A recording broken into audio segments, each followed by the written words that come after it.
for the tough times ahead. And by the way, like you said, you can do the rainwater thing into barrels incredibly inexpensively. And I've got a rainwater collection system. It's just incredibly good water. Comes off my metal roof into it. I've got great water. Yeah, I highly recommend that.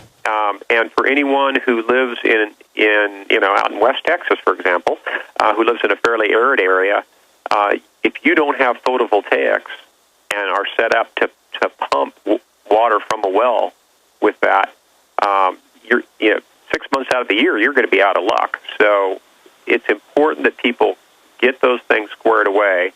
And the available supplies on these things are actually fairly thin. The number of companies that do long-term storage food, there's just a handful of them.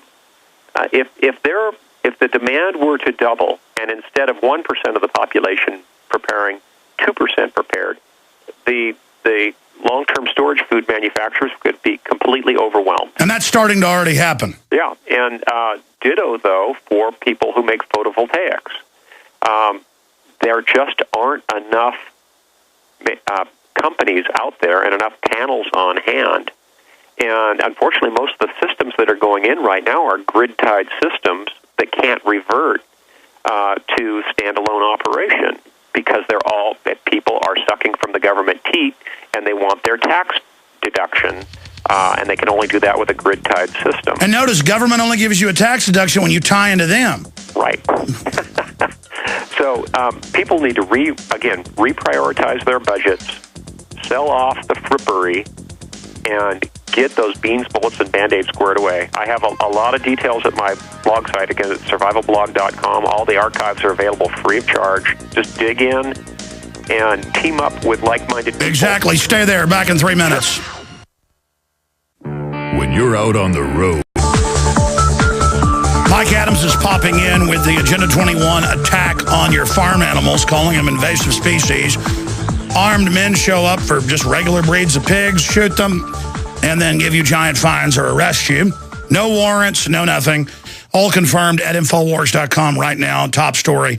Mike Adams is going to be popping in for about 10 minutes via video Skype. He's the guy that broke it over at Natural News. And then I'm going to show you the high-def footage and audio of our crew with the chicken farmer on his own land. The city kept annexing areas, said you're not allowed to have chickens. He was loving the community, blew his house up, and the police told us you're not allowed to go in the city council building. Big, giant, Capitol-sized thing. That's all on tape. Before it was just our reporters calling in, talking about it. They're now here. They're back, got back Saturday, and so we're going to premiere that coming up on the Nightly News. I'm going to get into the big attacks on the Internet. Don't think you can just use and have the Internet like it's always going to be here. I mean, I was reading the Cybersecurity Act that makes SOPA look tame, and it just says we'll do whatever we want. We'll shut your website down for any reason. Internet IDs. Cass Sunstein says arrest people that disagree with man-made global warming.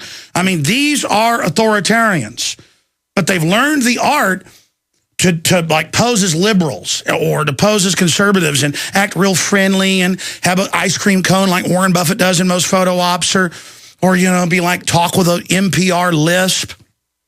That is a Delphi technique. Well, that's a technique specifically of getting people to tell you what they think and then going, oh, we'll do what you want.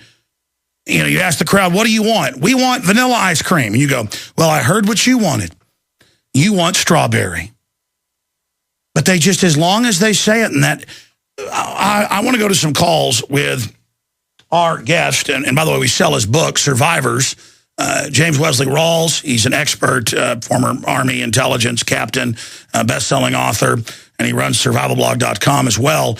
But I want to get your take on that, just the sickening psyop. Do you agree with me? I mean, I know it's their cover, but this whole non-threatening act they do to get you to comply. Then if you don't, they sick the men in black uniforms on you. But it's just this whole non-threatening cover. Yes, I agree. The modus operandi seems to be, it's what Mark from Michigan used to refer to as the iron fist in the velvet glove. And what we're seeing is the velvet glove. We're seeing, all this mamby-pamby, green revolution, kumbaya, all this whole mindset of global village, all plays together to try to put a happy face on tyranny. That's it. Let's go to some phone calls. John in Texas, you're on the air with our guest. Go ahead. Thanks a lot, Mr. Jones. Thank you for doing all that you do. Mr. Rawls, I have a few questions for you. Sure, go ahead. One at a time, please. Okay, one at a time. Thank you. A bit overwhelming. If I try to talk to my family and try to warn them about things that are going on, things that Mr. Jones talk about daily, and I get laughed at, they call me crazy. I show them documents that I print off from a printer and show them. One of my questions is, when would it be time to say, if it's not going to get any better, it's going to get much worse? When is it time for me to abandon my home and go somewhere else?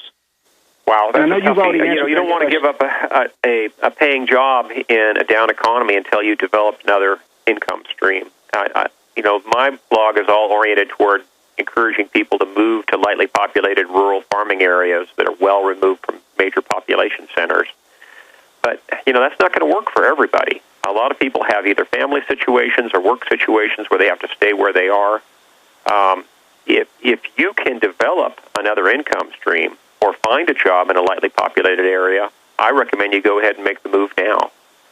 But to throw away a good-paying job in today's down economy, I think, is foolish.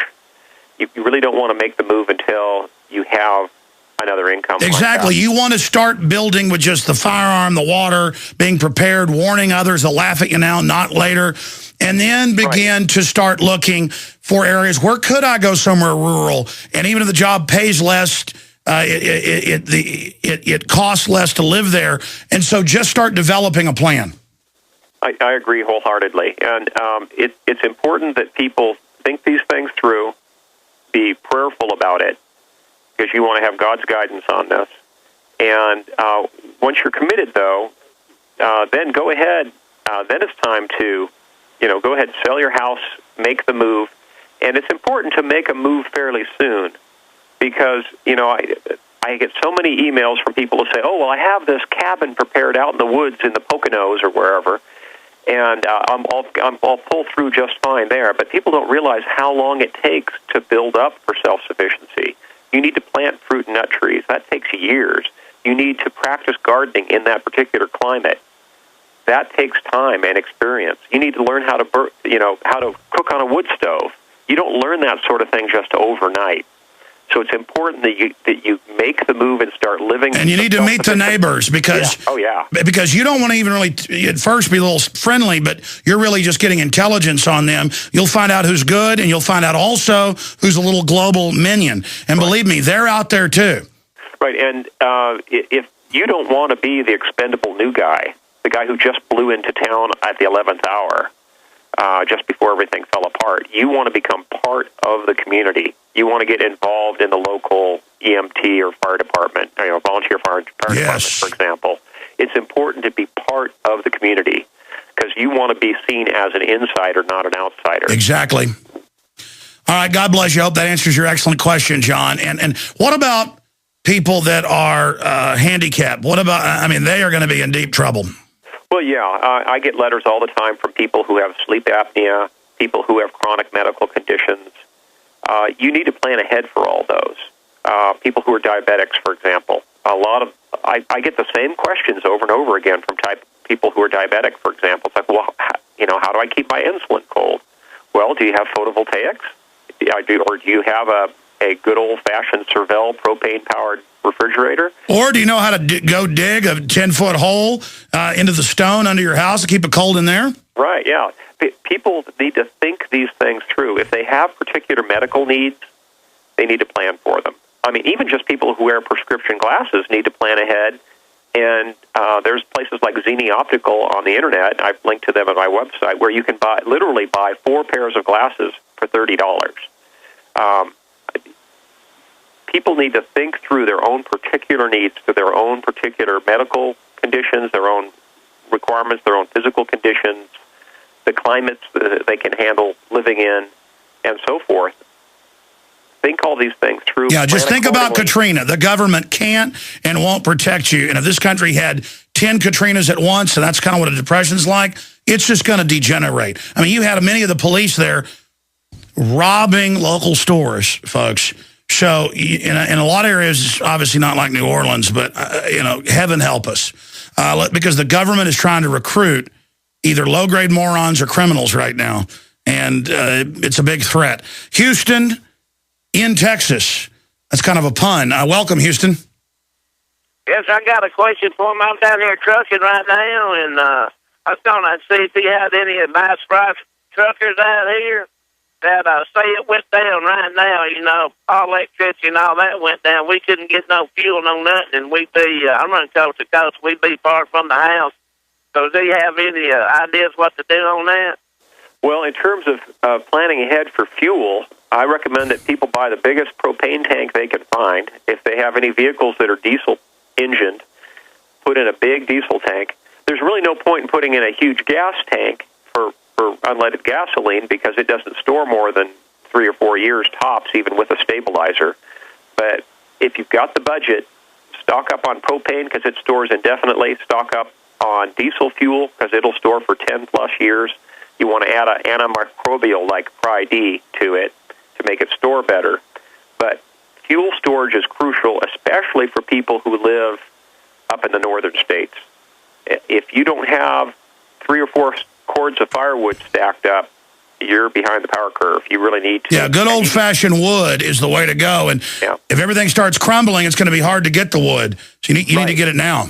Yeah, and people need to think ahead in terms of having gasoline for their chainsaws and spare chains and gas stabilizer and especially 2-stroke oil for mixing chainsaw gas. People will get this. It's going to be like gold. Absolutely. People that are obsessed with guns get obsessed about other things that you need to survive. People should be just as obsessed about communications equipment, about first aid gear, about fuel storage, about gardening. They need to have that same level of interest because if you're only fixated on guns, you don't have a complete set of preparations. In fact, you're setting yourself up to be part of the problem because if the only tool you have is a hammer, every problem looks like a nail. Okay, and if you only have guns, you're going to end up being part of the problem. You're going to end up preying on your neighbors if you can't garden for your own food or raise your own livestock. Yeah, that's really a terrible thing because what the studies that I know the U.S. Army's done them and other governments groups have done them, what is it? Within 7 days, most people without food become total criminals. Within 10 days, they start becoming just rampaging killers. And within 15, what is it, like 98% become cannibals? It could come down to that, yes. That's one of the things I describe in my novel. Yeah, and then, of course, films like The Road. Unfortunately, if you really want to see human nature, The Road did a really good job of showing it at its real core. Because, I'm a Christian, and I'm going to do my very best to act in a Christian manner and be charitable to others. But when you come right down to it, if you peel back all the layers of civilization, what's underneath is what you saw in The Road. It's not very pretty. You don't have photovoltaics and are set up to pump water from a well with that.